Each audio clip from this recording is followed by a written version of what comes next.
ओम शांति। 16 अगस्त 2021 की मुरली से पतित से पावन बनाने वाले शिव बाबा का अपने सर्वोत्तम ब्राह्मण कुलभूषण बच्चों प्रति होमवर्क। आज बाबा हमें बहुत सारी धारणाएं बता रहे हैं। बाबा कहते हैं, सब बातों में सहनशील बनो, निंदा स्तुति जय पराजय सब में समान रहो। सुनी सुनाई बातों पर विश्वास नहीं करो, क्योंकि आजकल बातों की बनावट बहुत है।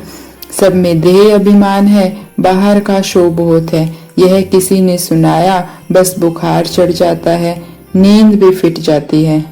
बाबा कहते, एक बाप से सुनो, फालतू पर चिंतन में, वाहियात बातों में अपना समय बर्बाद ना करो, तो आत्मा चढ़ती कला में रहेगी। तो हम ब्राह्मणों का लक्ष्य है कि हम सदा चढ़ती कला का अनुभव करें।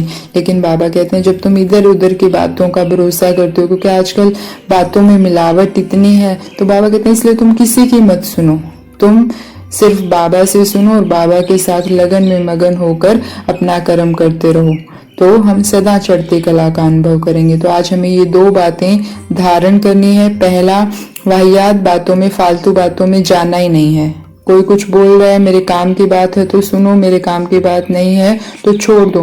क्योंकि हम दूसरों की बातें सुनते हैं, हम सोचते हैं क्या हो गया, एक आत्मा दूसरी आत्मा के बारे में बता रही है और हम उसके बारे में सुन रहे हैं, तो वो हमारे काम की नहीं है। लेकिन हम जब सुनते हैं तो जब भी मन खाली होगा तो हम उसका चिंतन करेंगे, वो आत्मा ऐसी लगती तो नहीं थी, अच्छा उसने इसके साथ ये कर दिया, तो वो क्या है, हमारा समय बर्बाद करेगा, हम आत्माओं की स्थिति को नीचे ले आएगा। तो इसीलिए हमें दूसरों की कही हुई बातों को उनका चिंतन करना है, बिल्कुल चिंतन नहीं करना है। हम सीधा बाबा को सौंप देंगे, बाबा देखो ये आत्मा क्या कह रही है, सुनो आप ही, और बात खत्म। दूसरा, सहनशील बनना है, इस गुण को धारण करना ही है। बाबा ने कहा जय पराजय सब में समान। आगे प्रकृति की तमो प्रधानता बढ़ेगी, गर्मी है, सर्दी है, बाबा कहते हैं सबको सहन करो। निंदा स्तुति, अगर मान लो कोई मेरी तारीफ कर रहा है और मैं उसको ग्रहण करते जा रही हूँ और खुश होती जा रही हूँ, तो बाबा तो जब वो हमारी कल को निंदा करेगा, हमारी बुराई करेगा, तो मुझे दुख भी होगा। तो ना तो मुझे कोई मेरी तारीफ कर रहा है तो बहुत खुश होना है, तारीफ कर रहा है तो वो भी बाबा को अर्पण। बाबा देखो आपने ऐसा कर्म कराया था जिससे इस आत्मा को खुशी हो रही है, बाबा को अर्पण। तो जब हम तारीफ वाले शब्द, स्तुति भी बाबा को अर्पण कर देंगे, तो निंदा कोई कर रहा होगा तो वो भी, बाबा देखो ये आपका बच्चा क्या कह रहे हैं, आपको अर्पण। तो इससे हम सहनशील बन जाएंगे। तो कोई भी आज ये दो धारणाएं तो गहरी रीति करनी ही है। एक तो फालतू बातों में जाना ही नहीं है। दूसरा, गर्मी हो सर्दी हो, खाने में नमक मिर्च कम है, कुछ ज्यादा हो गया, किसी ने कुछ कह दिया, हमें कुछ भी नहीं, सहन करते जाना है, बाबा को अर्पण करते जाना है। बाबा देखो आज खाने में मिठाई नहीं है, तो बाबा को अर्पण करना है, किसी आत्मा को कुछ कहना नहीं है, हमें सहनशील बनना ही है।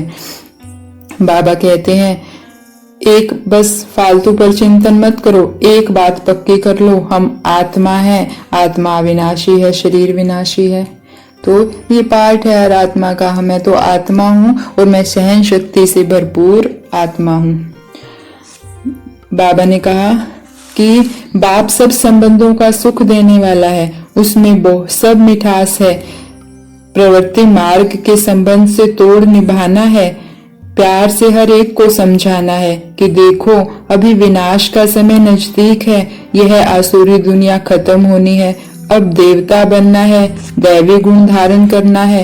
प्यार से समझाना चाहिए, देवताएं भी लहसुन प्याज आदि नहीं खाते, हम भी मनुष्य से देवता बनते हैं, तो हम यह खा नहीं सकते।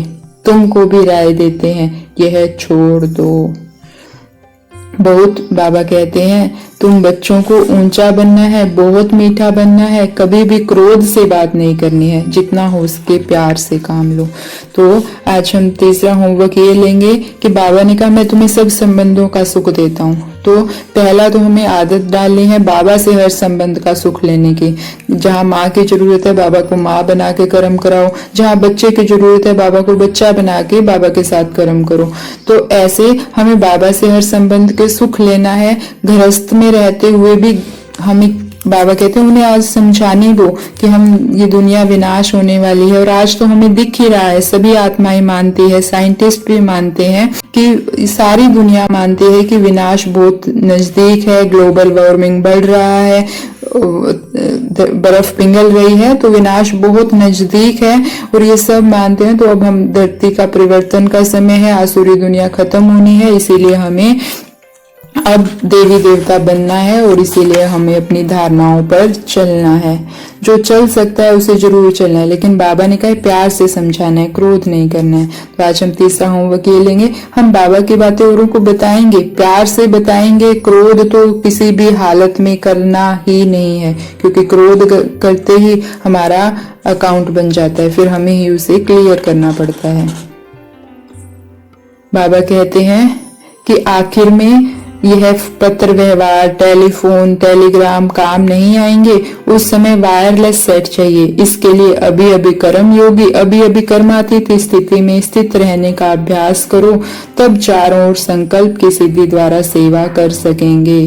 तो बाबा अंतिम समय की सेवा बता रहे हैं कि जब एक समय आएगा जब हमारे टेलीफोन कुछ भी काम नहीं करेगा, उस समय जिस आत्मा ने अभ्यास किया होगा फरिश्ता बनने का, कर्म योगी बनने का, आत्मिक स्थिति का, वो अपने संकल्पों से ही सेवा करेगी, वो संकल्प करेगी और काम हो जाएगा।